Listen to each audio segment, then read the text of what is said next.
After a week-long business trip, I found my house locked with a note from my daughter-in-law. We sold the house, go find a shelter. I had already expected this. Before the taxi arrived, I made a call that made her beg for forgiveness. Subscribe to the channel for more stories like this, and comment the city you're watching from. The taxi pulled up to my house on Maple Drive at exactly 4:30 in the afternoon. I'd been gone for 7 days, consulting for a hospital network in Phoenix, and all I wanted was a hot shower in my own bed. I paid the driver, grabbed my suitcase, and walked up the driveway I'd walked up 1,000 times before. That's when I saw it. The locks had been changed. There was a shiny new deadbolt where my old brass lock used to be.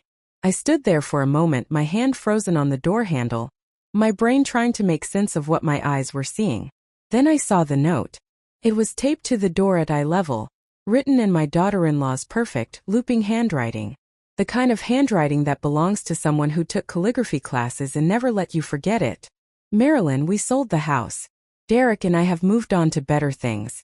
You should look into senior housing or a shelter. Good luck. Jessica. I read it 3 times. Not because I didn't understand it. I understood it perfectly.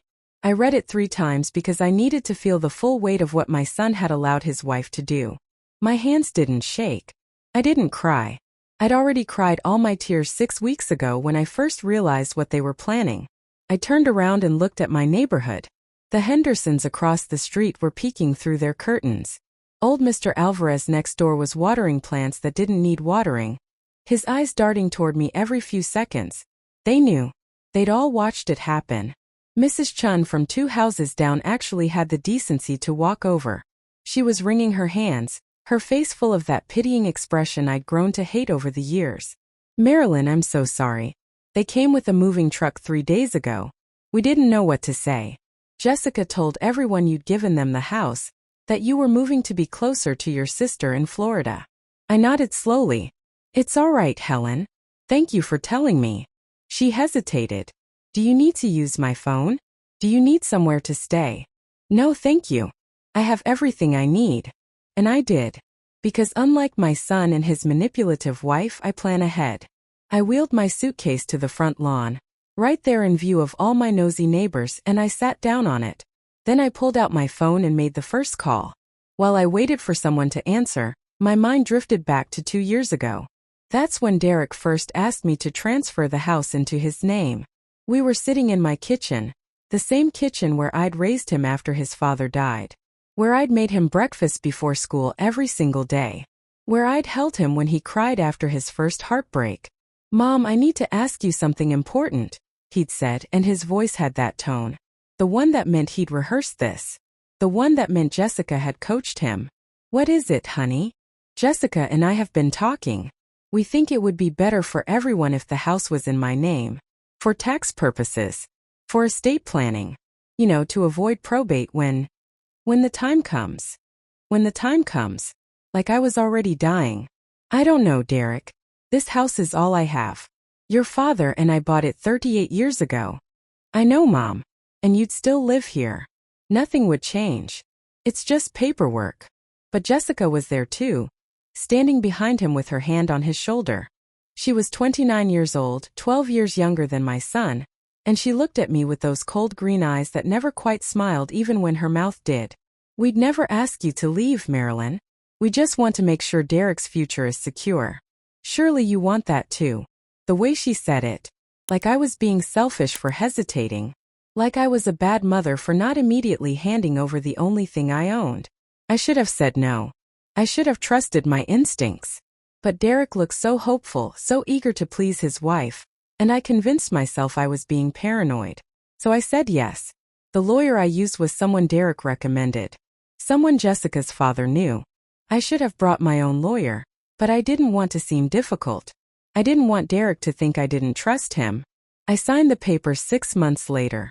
The house was transferred to Derek's name, though I kept the right to live there for the rest of my life. Or so I thought. After that, things changed slowly. So slowly I almost didn't notice. Derek stopped coming by as often. Sunday dinners became every other Sunday, then once a month, then barely at all. Jessica was always too busy, too tired, had too many other commitments. When they did visit, Jessica would walk through my house like she was inspecting it. She'd run her finger along the mantel, checking for dust. She'd open cabinets and suggest I get rid of things. This china is so outdated, Marilyn. When was the last time you even used it? Your furniture is falling apart. Have you thought about downsizing? This house is really too big for one person, don't you think? I catch her taking photos of rooms on her phone. When I asked why, she said she was just admiring my decorating choices. But I knew better. She was cataloging, planning, calculating what my life was worth. 3 months ago, I was looking for a book in Derek's old room, which I'd converted to a guest room after he moved out. I found a folder tucked behind some boxes in the closet. Inside were real estate listings, house appraisals, mortgage pre-approvals, and a handwritten note in Jessica's handwriting. Market value, $750,000. Mortgage payoff, 0. Profit margin, excellent. Target date, September. September. That was this month. I stood in that room holding that folder, and I felt something inside me turn to ice. Not hot anger, cold, calculated fury. My son was planning to sell my house out from under me. The house his father and I had worked ourselves to exhaustion to pay off. The house where I'd raised him, loved him, sacrificed for him. And he was doing it for her. I could have confronted him then. I could have called a lawyer, fought to reverse the transfer, made a scene. But I didn't. Because I realized something. Derek needed to learn who he'd married. And the only way he'd learn was to let Jessica show him herself. So I started preparing. I opened a new bank account at a different bank and moved most of my savings.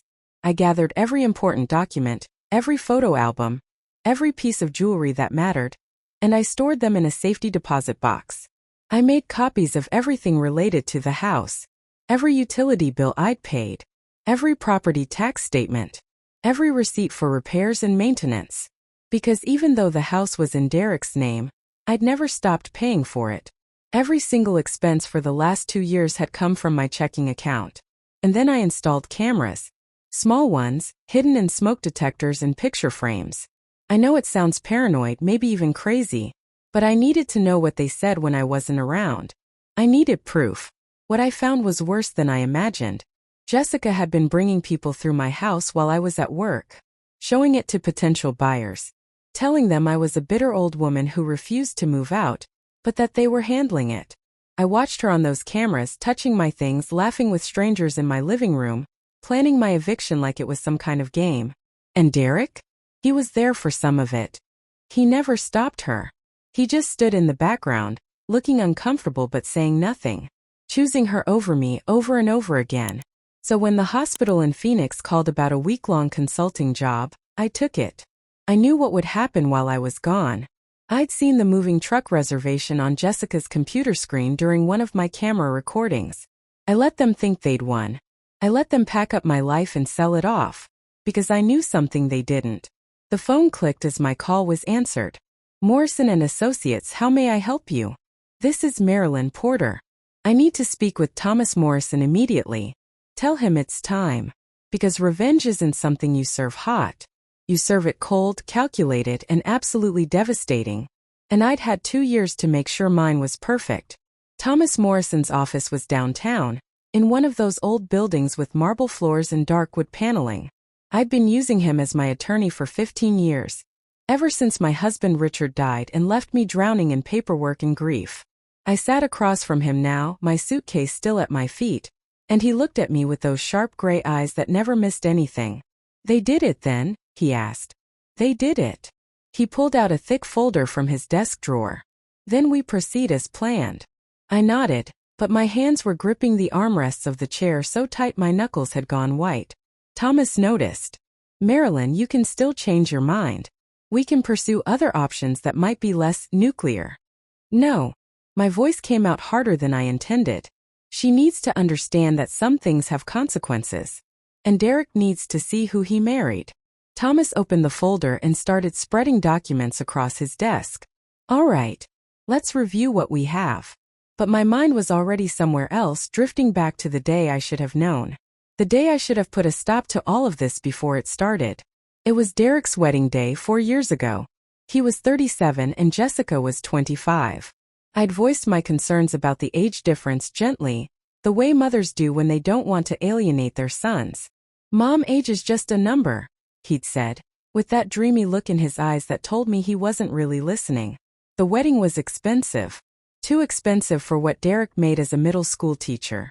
Jessica worked part-time at her father's real estate office, but she spent money like it grew on trees. "We're taking out a small loan," Derek had explained when I'd asked how they were paying for everything. "Jessica's dad knows someone at the bank who gave us a great rate." Jessica's dad. Robert Cunningham. A real estate developer who wore expensive suits and talked about money like it was the only thing that mattered in life. He'd barely spoken to me at the wedding, except to make one comment I should have paid more attention to. "You have a lovely home, Marilyn.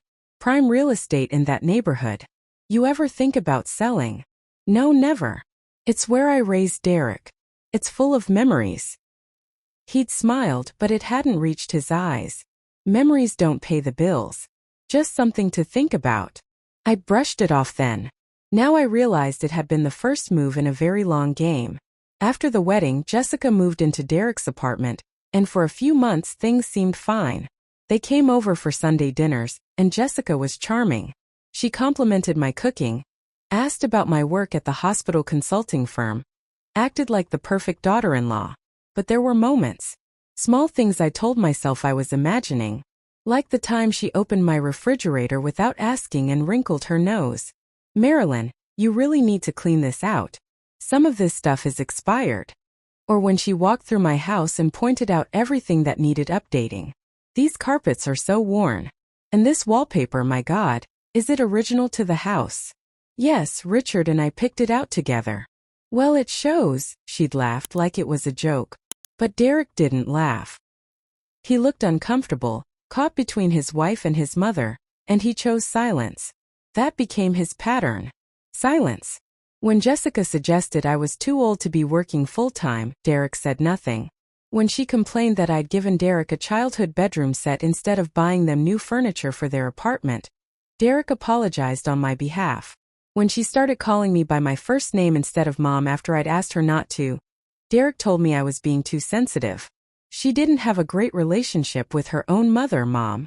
It's hard for her to use that word. Then she could call me something else.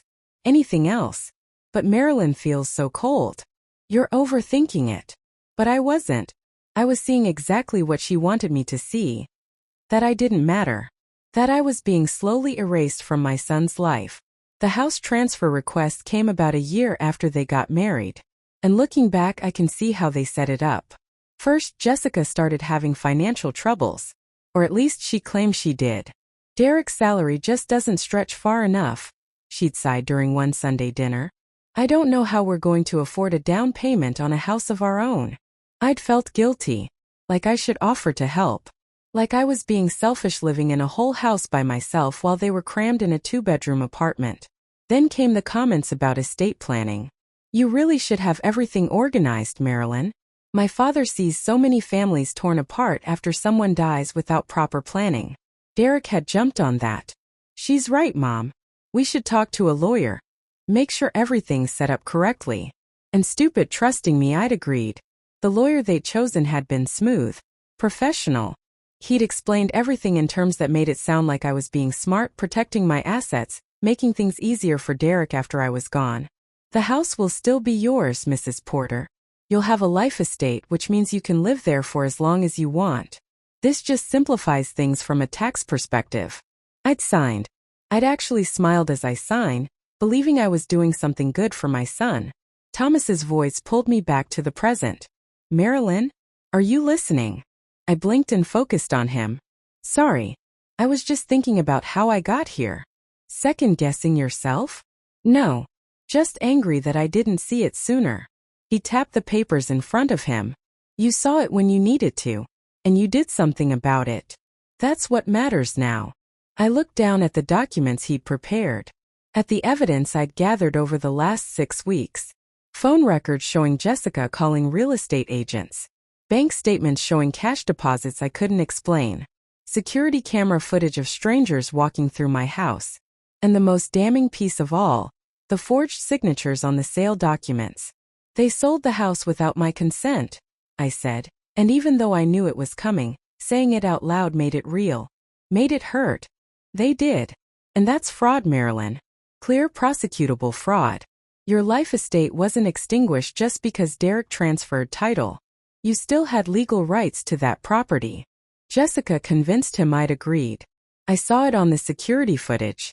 She told the buyer I was moving to Florida, that I was excited to downsize. Thomas leaned back in his chair. That woman is either incredibly stupid or incredibly arrogant. My bet is on arrogant.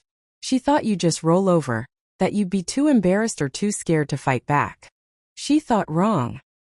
He smiled, and it wasn't a pleasant smile. Yes, she did. Now let's talk about the first call you're going to make. I pulled out my phone. My heart was beating faster now, not from fear but from something else. Something that felt almost like excitement. Not to Derek? I asked. No. Derek is Jessica's problem right now. We're going to let him figure that out on his own. First you call the police. File a report for fraud and theft. And then you call Immigration Services. I looked up sharply. What? Thomas flipped open another section of his folder. Jessica Cunningham is not a U.S. citizen.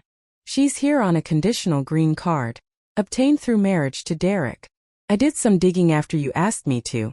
If that marriage was fraudulent, if she married Derek primarily to obtain residency and access to assets, that's immigration fraud. The room seemed to tilt slightly. You think she married him just for a green card? I think she married him for a green card and a house. 2 birds, 1 stone. I have evidence suggesting she had a boyfriend back in Canada up until 3 months before she married Derek.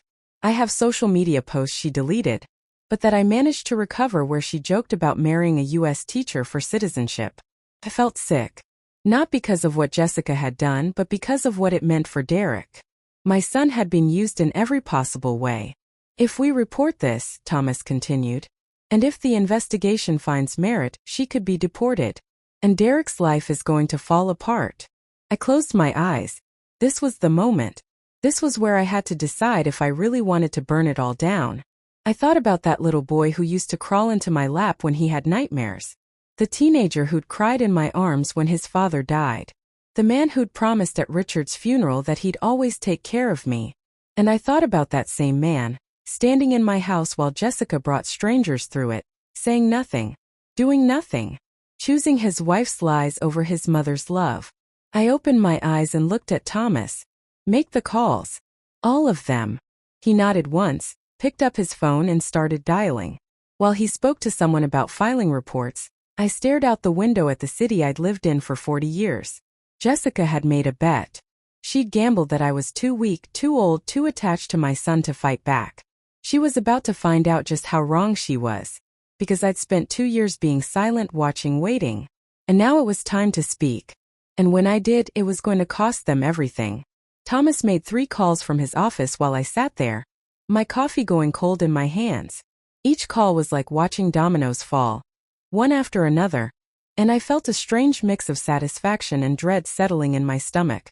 The first call was to the police department's fraud division. Thomas explained the situation in that calm, professional voice lawyers use when they know they have an airtight case. A detective named Sarah Chan would be contacting me within 24 hours to take my statement. The second call was to the Immigration Services tip line. Thomas was careful with his words, factual, presenting the evidence without embellishment. They took down the information and said an investigator would be assigned to review the case.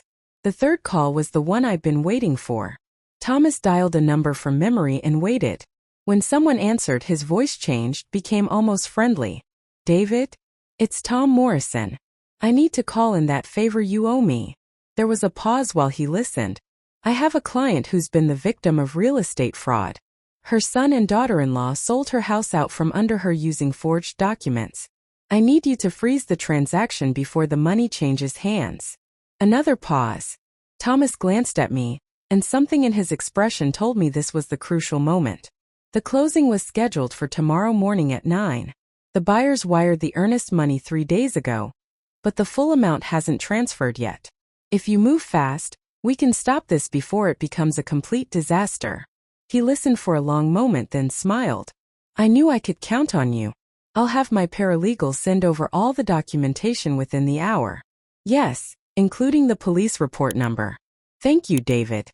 He hung up and looked at me. That was David Ostroff, a judge I went to law school with. He's going to issue an emergency order freezing the sale. The buyers won't get the house, and Jessica and Derek won't get the money. I let out a breath I didn't know I'd been holding. So the house is still mine? Legally, it never stopped being yours. They just didn't know it yet. I should have felt relieved. I should have felt victorious. Instead, I felt hollow. Because none of this was going to bring my son back. None of this was going to erase the fact that he'd chosen to betray me. Thomas must have seen something in my face because his expression softened. Marilyn, you did the right thing. You know that, don't you? I don't know what I know anymore. You protected yourself. That's not wrong. That's survival. But it didn't feel like survival. It felt like loss. Thomas walked me through the next steps. I'd need to give a statement to the police. I'd need to provide copies of all my documentation, the security footage, the bank records. I'd need to be prepared for Derek and Jessica to contact me, probably angry, probably desperate. Don't answer their calls, Thomas advised. Not yet. Let them panic for a bit. Let them try to figure out what went wrong. When they realize the money isn't coming, when they understand that someone reported them, that's when they'll start turning on each other. You sound like you've seen this before. Family fraud cases? More than I'd like to admit. Money makes people do terrible things, Marilyn. Even to the people they're supposed to love. I left his office 2 hours later with a folder full of documents, and a plan that felt both empowering and terrifying. Thomas had arranged for me to stay at a small hotel near his office, just for a few days until we could sort out getting me back into my house. My house. It was strange how those words felt both true and false at the same time. The hotel room was clean but impersonal. Beige walls, generic landscape paintings, a bed that was too soft. I sat on the edge of it and finally let myself cry. Not dramatic sobbing, just quiet tears that slid down my face while I stared at nothing. My phone rang. Derek's number. I watched it ring, watched his name flash on my screen, and I didn't answer. It rang 4 more times over the next hour. Then Jessica called. Then Derek again. Finally, a text message came through from Derek. Mom, where are you? We need to talk. Jessica said you were supposed to be in Florida by now. Please call me back. I read it 3 times, looking for something, anything that showed he was sorry. That showed he understood what he'd done. But there was nothing. Just confusion. Just concern that his plan wasn't working out the way he'd expected. I turned my phone on silent and tried to sleep. The next morning, Detective Chun called at 7:30. She had a kind voice, patient, and she asked if I could come down to the station to give my statement. I said yes. The police station smelled like bad coffee and disappointment. Detective Chun met me in the lobby, a woman in her early 40s with sharp eyes and a firm handshake. Mrs. Porter? I'm Sarah Chun. Thank you for coming in. She led me to a small interview room and offered me coffee, which I accepted even though I knew it would taste terrible. She was right about the bad coffee. I've reviewed the preliminary information your attorney sent over, she said, pulling out a notepad. I have to say, this is one of the more clear-cut cases of real estate fraud I've seen. You did good work documenting everything. I had time to prepare, I said quietly. You knew they were going to do this? I suspected. I found documents they'd hidden, plans they'd made. I didn't know exactly when, but I knew it was coming. Detective Chin's expression shifted, became more sympathetic. That must have been painful. Knowing your own son was planning to betray you like that. I looked down at my coffee. The fluorescent lights reflected off its oily surface. The painful part wasn't knowing. It was realizing that I couldn't stop him. That if I confronted him, he'd choose her over me. So I had to let it happen. To protect yourself. To protect myself, I agreed. And maybe in some way to protect him too. He needs to see who he married. Who she really is. Detective Chun took my statement, asking detailed questions about the timeline, about the documents I'd found, about the security footage. I walked her through everything, my voice steady even when my hands shook. We'll need to interview your son and daughter-in-law, she said when we were done. They'll probably contact you after that. They might be angry, they might try to convince you to drop the charges. Don't let them manipulate you. I won't. I've seen this before, Mrs. Porter. Family members who commit fraud often believe their victims won't follow through with prosecution. They count on love, on guilt, on family loyalty. But you did the right thing coming forward. I wanted to believe her. I wanted to feel like I'd done something noble and strong. Instead, I just felt tired. I was back at the hotel by noon. Thomas called to tell me the judge had issued the order freezing the sale. The buyers were furious, threatening to sue everyone involved. Derek and Jessica had been contacted by the title company and informed that the sale couldn't proceed. How long before they figure out it was me? I asked. Could be hours, could be days. But when they do, things are going to get ugly. Things got ugly faster than either of us expected. At 3 in the afternoon, someone started pounding on my hotel room door. I knew before I even looked through the peephole who it would be. Jessica stood in the hallway, her perfectly styled hair slightly mussed, her makeup smudged around her eyes. She'd been crying, or at least pretending to cry. Marilyn, open this door right now. I know you're in there. I stood frozen, my hand on the doorknob, listening to her rage. You did this. You sabotaged the sale. Do you have any idea what you've done? We have contracts, obligations. The buyers are going to sue us. Her voice rose to a shriek. You're a bitter, selfish old woman who can't stand to see her son happy. Open this door. I heard Derek's voice, then quieter, trying to calm her down. Jess, this isn't helping. Let's just go. We'll figure this out. Figure it out?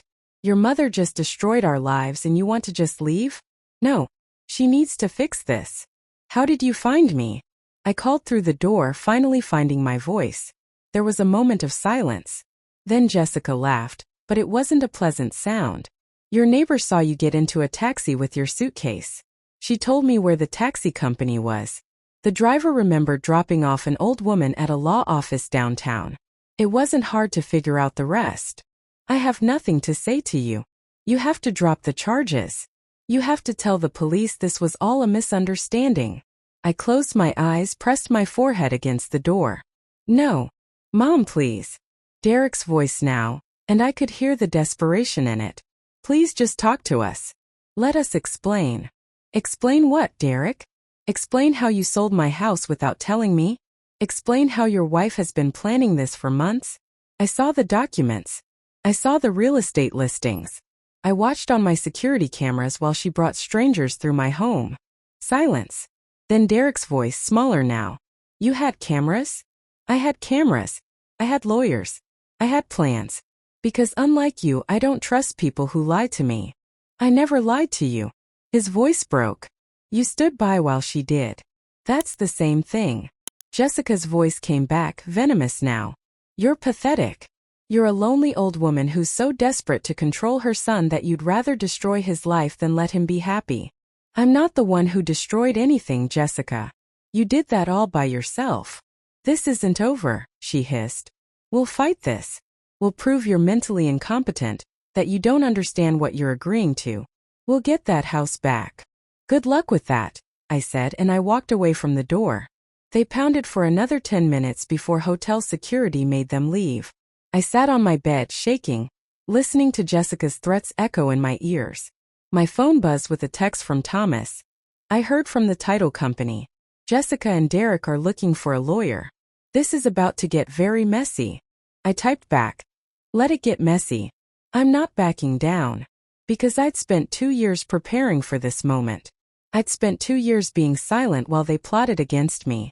Now it was their turn to feel helpless. Their turn to realize they'd underestimated the wrong woman. I was 64 years old and I was done being dismissed. Done being used. Done being treated like I was already dead and buried. If they wanted a fight, I'd give them one. And I'd win. Because I already had. 48 hours after I filed the police report, everything started falling apart for Jessica and Derek. Not slowly, not gradually, but all at once, like a building collapsing after the foundation gives way. I was sitting in Thomas's office when his secretary buzzed through. Mr. Morrison, there's a Detective Chun on line 2. She says it's urgent. Thomas put her on speaker. Detective Chun, I have Mrs. Porter here with me. Good. I wanted you both to hear this at the same time. There was satisfaction in her voice. We executed a search warrant on Derek and Jessica Porter's apartment this morning. We found evidence of additional fraud beyond the house sale. My stomach dropped. What kind of fraud? Mrs. Porter, did you ever give your son access to your credit cards? No, never. I have one card for emergencies, and it's in my wallet. Are you aware that there's a second card on your account? One that was issued 3 years ago with Derek Porter listed as an authorized user. The room tilted slightly. That's not possible. I never authorized that. We have the application. Your signature on it. We're running it through forensics, but it looks forged to me. Thomas leaned forward. How much are we talking about? The card has a $15,000 limit. It's been maxed out twice and paid down, then maxed out again. Current balance is just over $12,000. The charges are mostly to high-end restaurants, clothing stores, a jewelry store. Nothing that would show up as obviously fraudulent. I felt like I couldn't breathe. Derek has been stealing from me for 3 years? It appears so. And there's more. We found loan applications in your name. Someone's been trying to take out home equity lines of credit, using your house as collateral. The house that wasn't even in my name anymore. I whispered. Exactly. Which suggests that Jessica knew you still had legal rights to the property. She was trying to drain any remaining equity before you could stop her. Thomas's jaw was tight. Were any of the loans approved? No, thankfully. The banks flagged them as suspicious because the signatures didn't match previous documents on file. But the fact that someone tried, multiple times, that's felony fraud. I couldn't speak. I just sat there trying to process what I was hearing. It was worse than I'd thought. So much worse. We're bringing them both in for questioning this afternoon. Detective Chun continued. I wanted to give you a heads up. They're going to be angry when they realize the scope of what we've found. After she hung up, Thomas and I sat in silence for a long moment. I didn't know, I finally said, about the credit card, the loan applications. I thought it was just the house. She's been systematically draining you for years, Marilyn. This was never just about the house. You were a long-term investment to her. I thought about all the times Derek had called asking for small loans. 1,000 here, 500 there. I'd given it to him, never expecting to be paid back, because that's what mothers do. But now I wondered how much of that money had gone into Jessica's designer handbags, her expensive dinners, her carefully curated lifestyle. What happens now?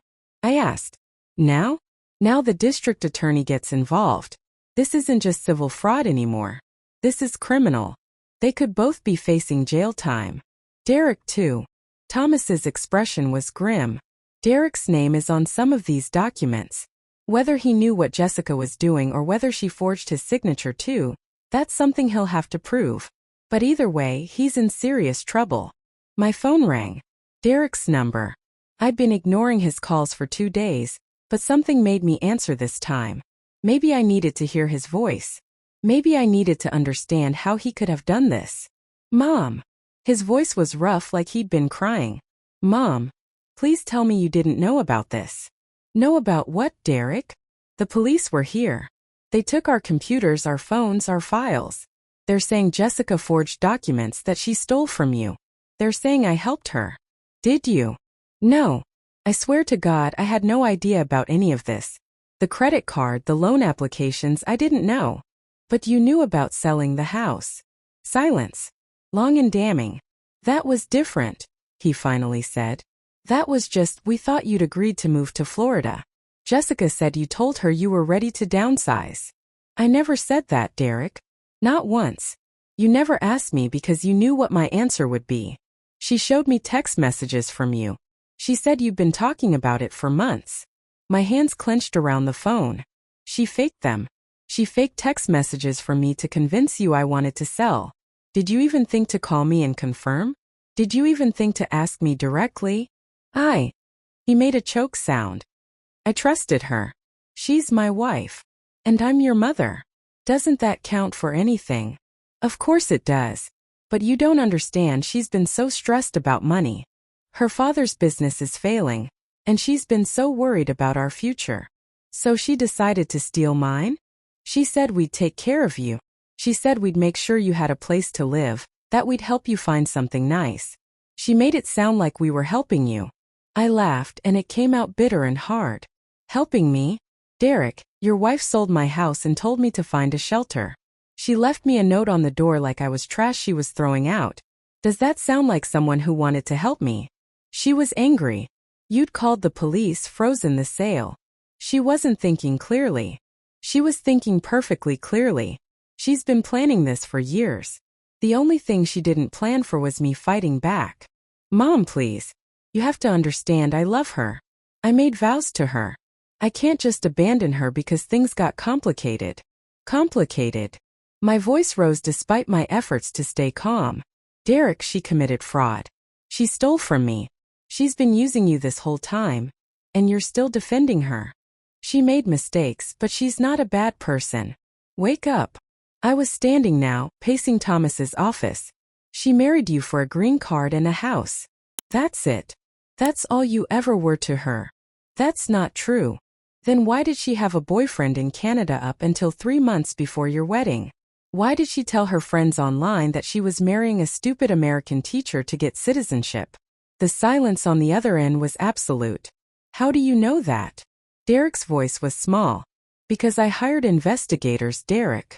Because unlike you, I didn't just believe everything I was told. I checked. I verified. And I found out exactly who your wife really is. You're lying. You're making this up to turn me against her. I have screenshots. I have messages. I have proof. Your attorney can request them through discovery if you don't believe me. I could hear him breathing on the other end, ragged and harsh. This isn't real, he whispered. This can't be real. It's real. And it's been real this whole time. You just didn't want to see it. What do you want from me? His voice cracked. What do you want me to do? I want you to take responsibility for what you've done. I want you to admit that you chose to believe her lies instead of trusting your own mother. I want you to stop making excuses and face the truth. And if I do, if I admit I was wrong, will you drop the charges? I closed my eyes. This was it. This was the moment where I had to decide who I was going to be. The forgiving mother who let him off the hook? Or the woman who demanded accountability, even from her own son? No, I said finally. I won't drop the charges. Because this isn't just about you and me anymore. It's about the law. It's about consequences. You're 41 years old, Derek. You're not a child I can protect from himself anymore. So that's it? You're just going to let them put me in jail. I'm going to let you face the consequences of your choices. What happens after that is up to you. I can't believe this. My own mother. Believe it. And while you're sitting there feeling sorry for yourself, think about this. Where was Jessica's loyalty when the police came? Did she take responsibility? Did she admit she'd been lying to you?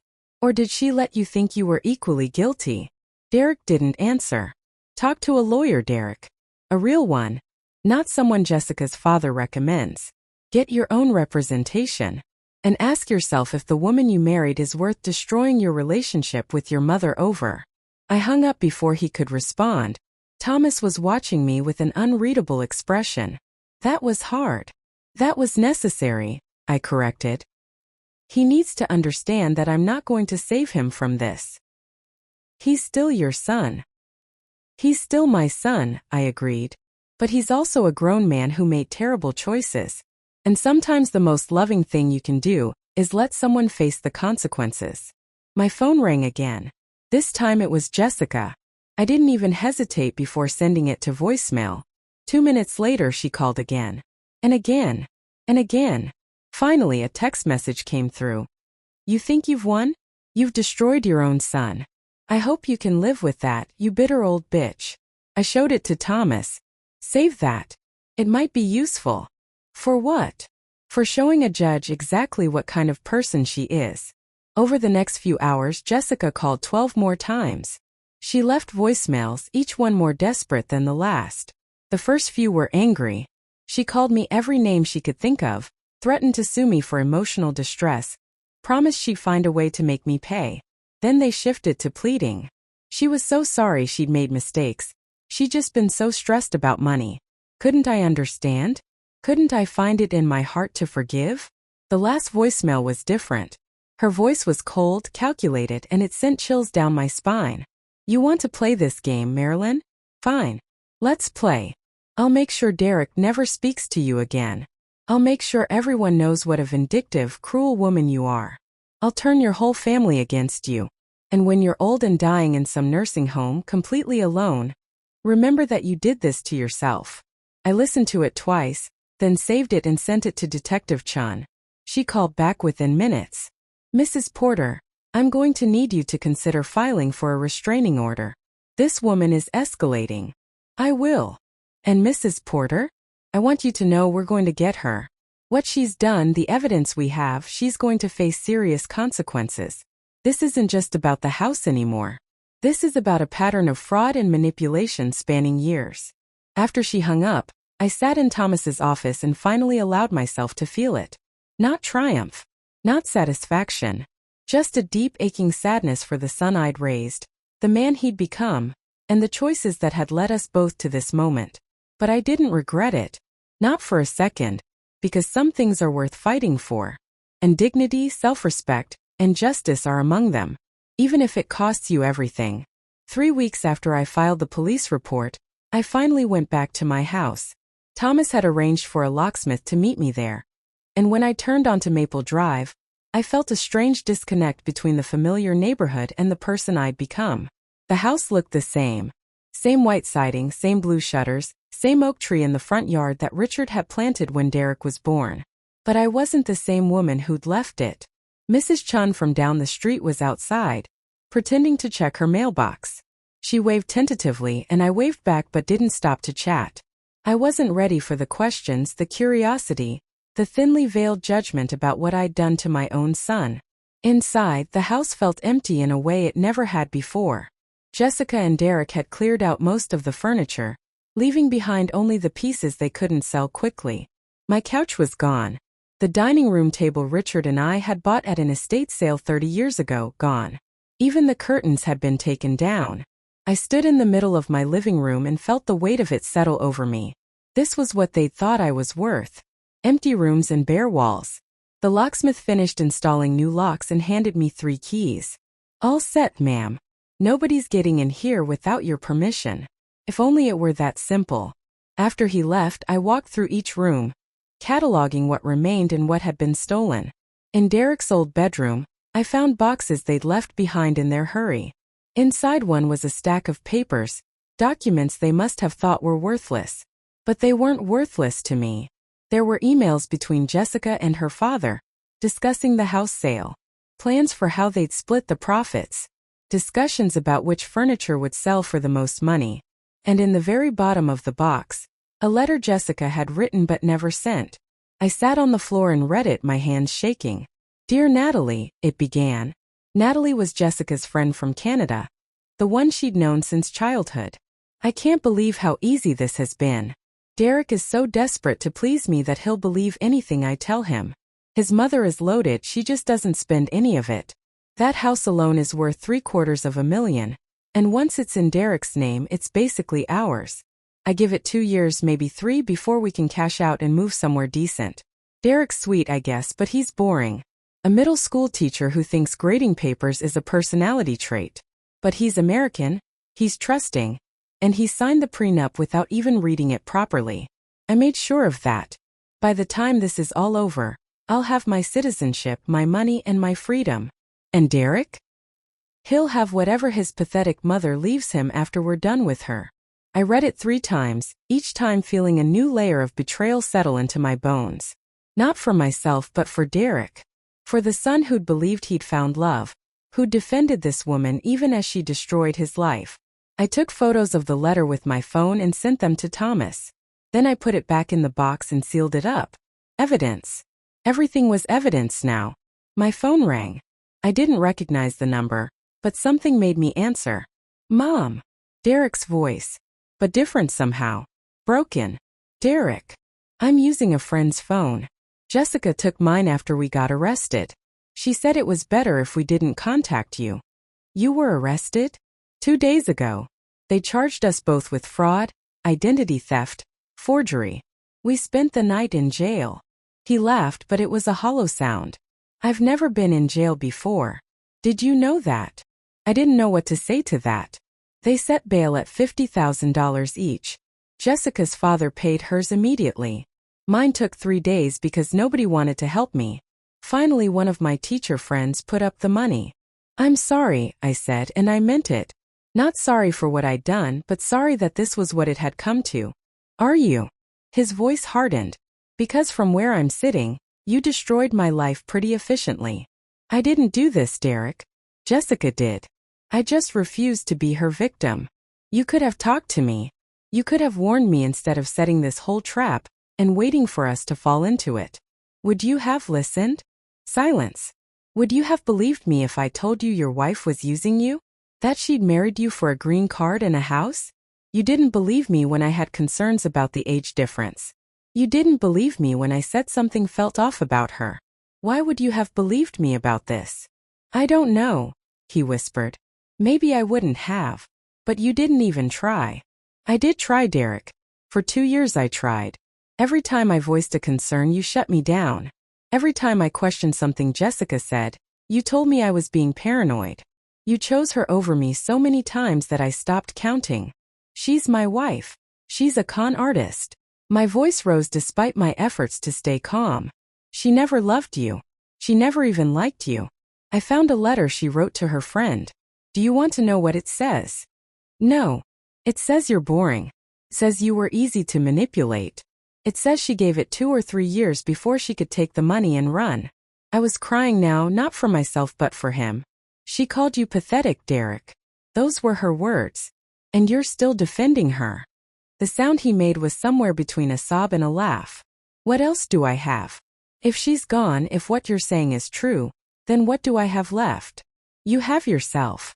You have the chance to become someone better than this. I don't know how to do that. Then figure it out. Because I can't do it for you anymore. We sat in silence for a long moment, the phone line crackling with everything we weren't saying. My lawyer says we're probably going to go to trial, Derek finally said. He says Jessica's trying to pin everything on me. She's claiming I forged your signature, that I was the one who wanted to sell the house, that she was just going along with what I wanted. Do you believe him? I don't know what I believe anymore. Then believe this. I will testify about what she did. I will show the court every piece of evidence I have. I will not protect her, Derek. But I won't bury you either if you start telling the truth. What truth? That she manipulated you. That she lied to you. That you were as much her victim as I was. I took a breath. I found the security footage of her showing the house to buyers while you were at work. I have recordings of her on the phone with real estate agents, making deals behind your back. If you cooperate, if you testify against her, the prosecutor might be willing to work with you. You want me to betray my wife? I want you to save yourself from a woman who was never loyal to you in the first place. Another long silence. I need to think about this. Then think. But think fast. Because Jessica isn't going to go down alone. If she can drag you with her, she will. After we hung up, I sat in my empty house and wondered if I'd gotten through to him. If any part of the son I'd raised was still in there, still capable of seeing the truth. 2 days later I got my answer.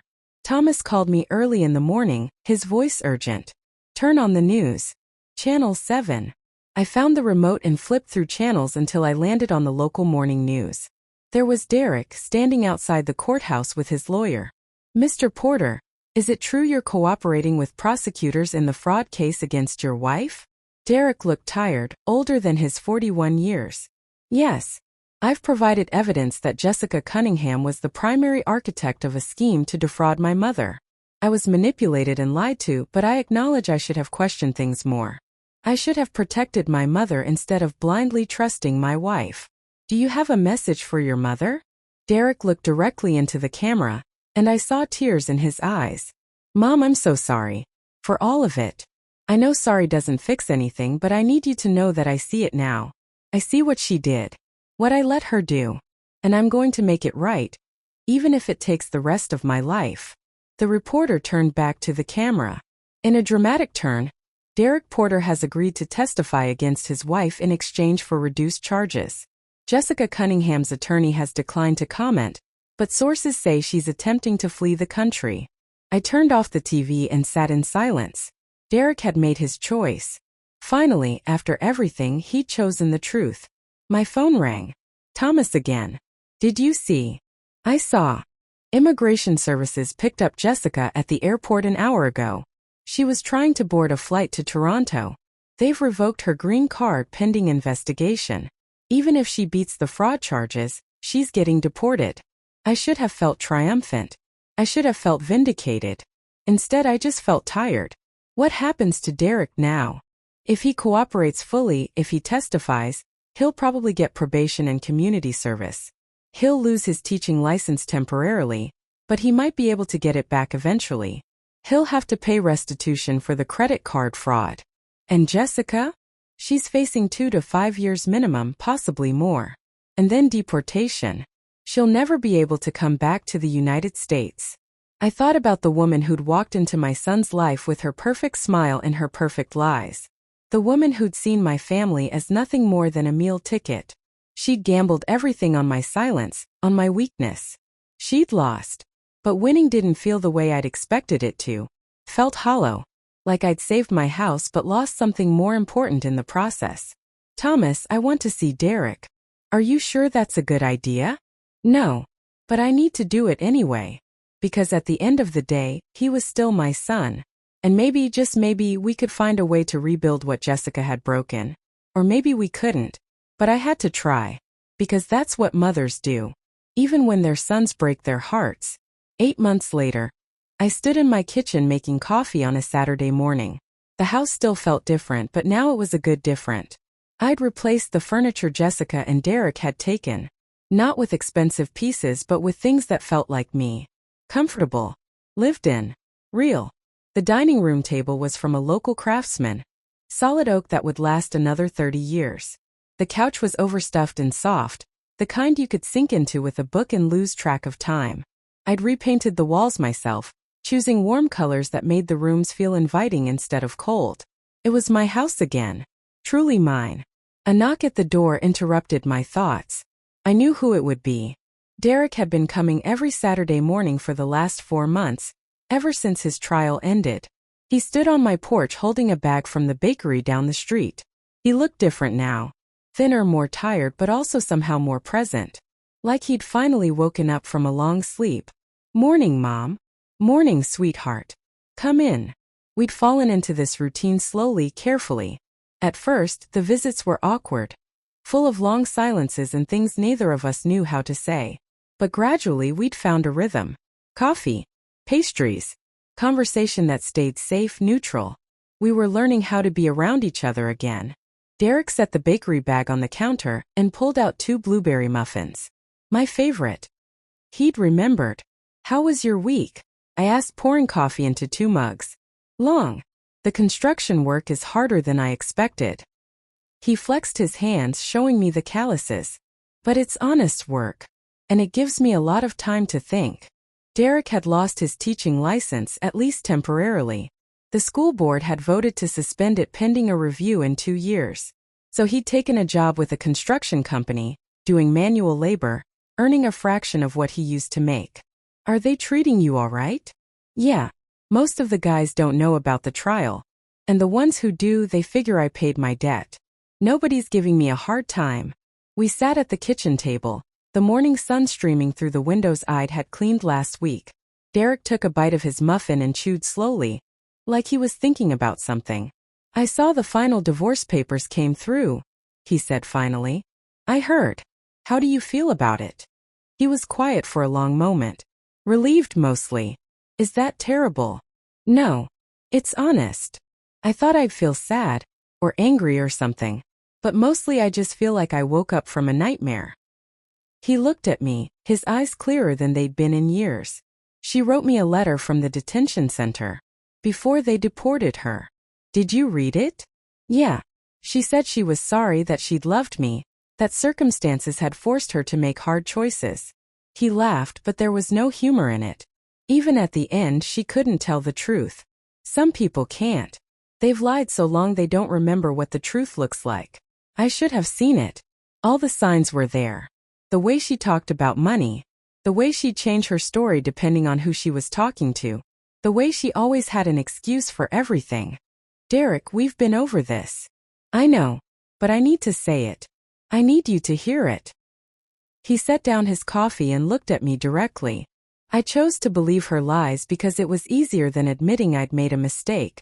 I chose to ignore your concerns because acknowledging them would have meant facing the truth. And I chose to let her sell your house because I was too much of a coward to stand up to her. You were manipulated. I was willing to be manipulated. There's a difference. He rubbed his face with both hands. I keep thinking about Dad. About what he would say if he could see what I became. My throat tightened. Your father would say that people make mistakes. And that what matters is what you do after. I'm trying, Mom. I'm really trying. I know you are. And he was. The probation officer's report said he hadn't missed a single appointment. He was paying restitution on the credit card fraud, $50 every week from his construction job paycheck. It would take years to pay it all back, but he was doing it. He'd also started seeing a therapist, something he admitted he should have done years ago. Learning how to recognize manipulation. Learning how to trust himself again. The therapist thinks I have codependency issues, he said, almost smiling. Apparently I've been defining myself through my relationships instead of knowing who I am on my own. And who are you? I'm still figuring that out. But I know I'm not the person who let his wife sell his mother's house. I'm not doing that again. We finished our coffee in comfortable silence. This was progress. Slow, painful progress, but progress nonetheless. Mom, can I ask you something? Of course. Why did you let me come back? After everything I did, everything I let happen, you could have shut me out completely. Nobody would have blamed you. I thought about that for a long moment, choosing my words carefully. Because you're my son. And because you finally chose to face the truth even though it was hard. Even though it cost you everything. I reached across the table and took his hand. I'm not going to pretend the last few years didn't happen. I'm not going to forget the pain. But I'm also not going to punish you forever for being human and making mistakes. His eyes were wet. I don't deserve your forgiveness. Maybe not. But I'm giving it to you anyway. Not because you've earned it, but because I decided I'm done carrying anger around. It's too heavy, Derek. I'm 64 years old. I don't want to spend whatever time I have left being bitter. I'm going to spend the rest of my life making this up to you. No. You're going to spend the rest of your life being a better man. That's all I want. After he left, I cleaned up the coffee cups and muffin wrappers. Then I walked out to my backyard, to the small garden I'd started in the spring. Richard and I had always talked about putting in a garden, but we'd never gotten around to it. Too busy with work, with raising Derek, with life. Now I had the time. I'd planted tomatoes, peppers, herbs. Things that would grow and produce and give me something to tend. The tomatoes were coming in now, heavy and red on their vines. I picked a few and brought them inside, thinking about what I'd make for dinner. Maybe pasta sauce. Maybe a salad. It didn't matter. I had time to decide. My phone buzzed with a text from my friend Margaret, a woman I'd met at a community center class on watercolor painting. She was inviting me to an art show next weekend. I typed back that I'd love to go. I'd been building a life these past 8 months. Not the life I'd planned, not the life I'd expected, but a life that was mine. I joined a book club, started painting, volunteered at the library on Tuesday afternoons. I'd made new friends who didn't know my history, who saw me as Marilyn, not as the woman whose son tried to steal her house. It was refreshing, liberating. The doorbell rang again. I wasn't expecting anyone else, but when I opened the door, I found Mrs. Chun from down the street. Marilyn, I hope I'm not interrupting. I just wanted to bring you these. She held out a container of cookies. I've been meaning to come by, to apologize. Apologize for what? For not doing more when they took your things. For not speaking up. I felt terrible about it. I took the cookies and smiled. Helen, it's all right. There's nothing you could have done. Still, you've been a good neighbor for years, and I should have been a better one. Can I come in? Just for a minute. We sat in my living room, and Helen told me about her own daughter, who'd married badly and divorced badly and was now rebuilding her life. It's hard watching our children make mistakes we can see coming from a mile away. she said. But we can't live their lives for them. No, we can't. How are things with Derek? Better.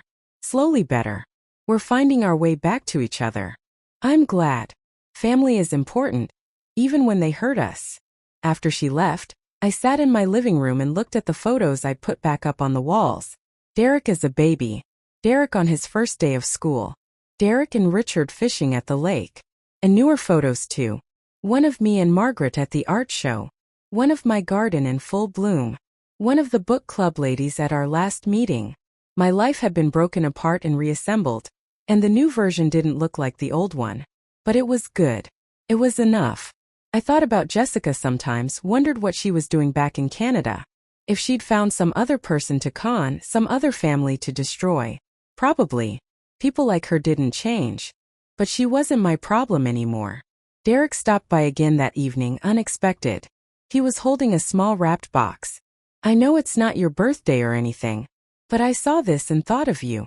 Inside was a small ceramic bird, hand-painted in shades of blue and green, delicate and beautiful. I remember you used to collect these when I was a kid, before Dad died. I don't know what happened to all of them. I sold them during a rough patch, after your father passed and the medical bills piled up. I'm sorry. I didn't know. You were grieving your father. You didn't need to know about the bills. He set the bird on my mantle, adjusting it until it sat just right. It's a start. Maybe I can help you rebuild the collection. Maybe. We stood there together, looking at the small ceramic bird, and I felt something shift. Not forgiveness exactly. Not yet. But the possibility of it. Thank you for not giving up on me, Mom. Thank you for coming back. After he left, I made myself dinner. Pasta with fresh tomatoes from the garden, basil I'd grown myself. I ate slowly, savoring each bite, listening to the sounds of my house settling around me. This was peace. This was what I'd fought for. Not revenge. Not victory. Just the right to live my life on my own terms in my own house with my own choices. I thought about the woman I'd been 8 months ago, standing on my front lawn with a suitcase and a note that said I should find a shelter. She felt like a different person now. Stronger. Wiser. Less willing to accept things she shouldn't have to accept. Jessica had meant to destroy me. She'd meant to leave me with nothing. Instead, she'd given me the push I needed to become someone I should have been all along. Someone who didn't apologize for taking up space. Someone who didn't shrink herself to make other people comfortable. Someone who knew her worth and demanded that others recognize it too. I was 64 years old and I was finally living the life I wanted. Not the life someone else had planned for me. Not the life I thought I should want. The life that was authentically, completely mine. As the sun set and my house filled with golden light, I poured myself a glass of wine and sat on my new couch. Tomorrow I'd go to church, then lunch with Margaret and some ladies from the book club. Monday I'd volunteer at the library. Tuesday Derek would probably stop by to help me fix the fence. My life was full. Not in the way I'd expected, but full nonetheless. And that was enough. More than enough. It was everything.